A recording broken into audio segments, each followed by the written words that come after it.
بڑے کہتے ہیں اگر تمہارے لیے دعاؤں کا راستہ کھل گیا بس سمجھ لو کہ قبول ہو گئے، پھر دکانوں میں جھک مارنے کی ضرورت نہیں پڑے گی، دفتروں میں جھک مارنے کی ضرورت نہیں پڑے گی، پھر تمہیں زمینوں میں جھک مارنے کی ضرورت نہیں پڑے گی، تم یوں ہاتھ اٹھاؤ گے تمہارے سارے کام اللہ بنا دے گا۔ کیوں بڑے صاحب؟ ٹھیک ہے نا؟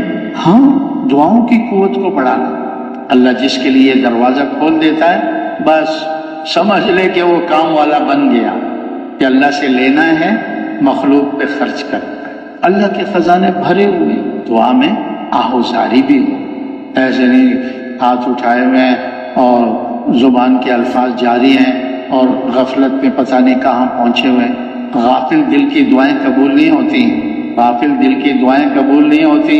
پوری توجہ کے ساتھ، دعاؤں کے آداب کے ساتھ دعاؤں میں لگنا، اللہ کی حمد و ثنا کرتے ہوئے، حضور پر دعا پڑھتے ہوئے، اپنے گناہوں پہ استغفار کرتے ہوئے پھر ہاتھ اٹھائیں گے نا، پھر اللہ پاک ان دعاؤں کو رد نہیں کرے گا۔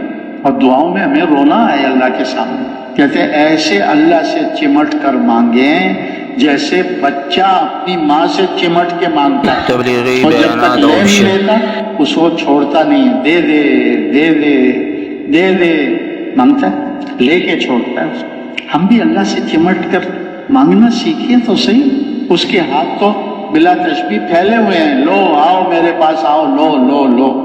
اور سب سے بڑی جو چیز ہے نا اللہ سے مانگنے کی، اپنے لیے بھی، ساری امت کے لیے اور ساری انسانیت کے لیے، ہدایت ہے۔ ہدایت، ہدایت مل گئی سب کچھ مل گیا، ہدایت نہ ملی پوری دنیا مل گئی کچھ بھی نہ مل۔